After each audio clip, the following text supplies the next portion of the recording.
ಕರ್ತನ ಸೂತ್ರವಾಗಲಿ ಕರ್ತನ ತಾನೇ ಇವತ್ತು ಈ ಸ್ಥಳದಲ್ಲಿ ನನ್ನ ಒಂದು ಸಾಕ್ಷಿಯನ್ನು ನಿಲ್ಲಿಸಿದ್ದಾರೆ.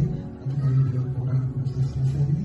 ನನ್ನ ಜೀವನದಲ್ಲಿ ನಡೆದಂಥ ನಿಜವಾದ ಒಂದು ಸಾಕ್ಷಿಯನ್ನು ಬಳಿ ನಾನು ಇಷ್ಟಪಡ್ತೀನಿ. ವಾಕ್ಯ ಸಾಕ್ಷಿಗಳಿಗೆ ಮುಂಚೆ ಒಂದು ವಾಕ್ಯವನ್ನು ಹೇಳಿ ವಾಕ್ಯ ಹೋಗ್ತೀನಿ. ಧ್ಯಾನೋಕ್ತಿಗಳ 1ನೇ ಅಧ್ಯಾಯ 2ನೇ ವಾಕ್ಯ. ಯೆಹೋವನ ಭಯವೇ ತಿಳುವಳಿಕೆಗೆ ಮೂಲವು, ಮೂರ್ಖರಾದರೂ ಜ್ಞಾನವನ್ನು ಶಿಕ್ಷೆಯನ್ನು ಅಸಡ್ಡೆ ಮಾಡುವವರು. ನಾನು ಒಂದು ಹೋಟೆಲ್ ಕೆಲಸ ಮಾಡ್ತಾ ಇದ್ದೆ.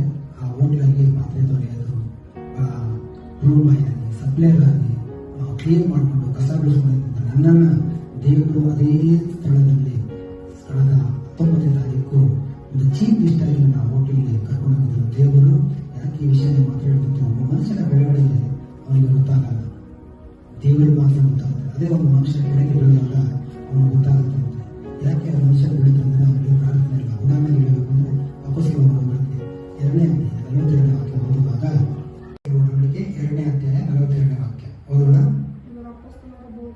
ಇವರು ಅಪೋಸ್ತಲರ ಬೋಧನೆಯಲ್ಲೂ ಕೇಳುವುದರಲ್ಲಿಯೂ ಸಹೋದರ ಅನ್ಯೋನ್ಯತೆಯಲ್ಲಿಯೂ ರೊಟ್ಟಿ ಮುರಿಯುವುದರಲ್ಲಿಯೂ ನಿರಂತರ ಯಾವಾಗಲೂ ಪ್ರಾರ್ಥನೆ ಮಾಡ್ತಾ ಇದ್ರು. ಯಾಕೆ ಈ ವಿಷಯ ನಿಮ್ಮಲ್ಲಿ ಹೇಳ್ತಿದ್ರೆ, ಒಬ್ಬ ಮನುಷ್ಯ ಕೆಳಗೆ ಎಲ್ಲಿ ಬಿದ್ದಿದ್ದ ಆ ಸ್ಥಳದಲ್ಲಿ ಮೇಲೆ ಹೋಗ್ಬೇಕಲ್ಲ, ಅದೇ ಸ್ಥಳದಲ್ಲಿ ಯಾವಾಗಲೂ ಪ್ರಾರ್ಥನೆ ಮಾಡ್ತಾ ಇದ್ದಾರೆ.